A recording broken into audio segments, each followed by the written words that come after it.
పిల్లలు, ఈరోజు మనం చెప్పుకోబోయే కథ పేరు నీలమ్మ అదృష్టం.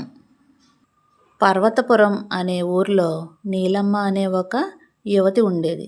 ఆమెకు మల్లన్నతో వివాహం జరిగింది. అత్తగారింటికి సాగనంపుతూ తల్లి అత్తగారికి చెప్పకుండా ఏ పని చేయకమ్మా అని చెప్పి పంపింది. అప్పటి నుంచి నీలమ్మ అత్తవారింటిలో ప్రతి పనికి తన అత్తను అడుగుతూ ఉండేది. ఈరోజు వంకాయ కూర వండనా, జడ ఇలా వేసుకోనా, పచ్చ చీర కట్టనా, ఎర్ర చీర కట్టనా, ఇలా ప్రతిదీ అత్తను అడుగుతూ అత్త చెప్పిన దాన్నే పాటిస్తూ ఉండేదన్నమాట.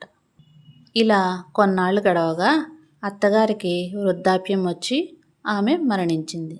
కానీ నీలమ్మకు ప్రతి పనిని అత్తగారిని అడిగి చేసే అలవాటు ఉండడంతో ఏ పని చేయాలో తోచేది కాదు. దానితో భర్త ఒక కొయ్య బొమ్మను తీసుకొచ్చి ఆమెనే తన అత్తగారిగా ఊహించుకోమని, ఏ ప్రశ్న అయినా ఆ బొమ్మను అడిగి చేయమని అనేవాడు, ఆ పనిని చేయమని అనేవాడు. దాంతో నీలమ్మ ఆ బొమ్మ దగ్గరకు వెళ్ళి ఆ బొమ్మను ప్రశ్న అడగడం, సరే అని ఆ బొమ్మ అన్నట్టుగా ఊహించి, అదే తన అత్తగారు అన్నట్టుగా ఊహించుకొని ఆ పనిని చేయడం మొదలుపెట్టింది. ఇలా రోజులు గడవసాగాయి.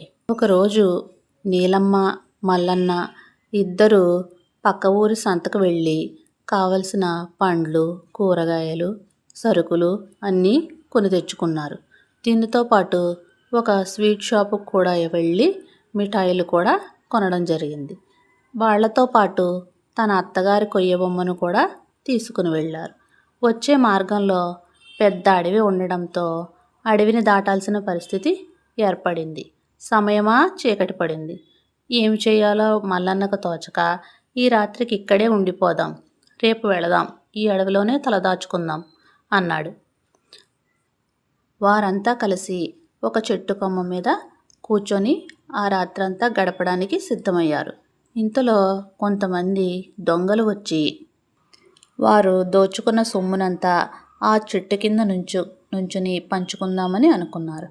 దీంతో పైనుంచి ఏవో మాటలు వినబడడంతో వారికి సందేహం కలిగింది.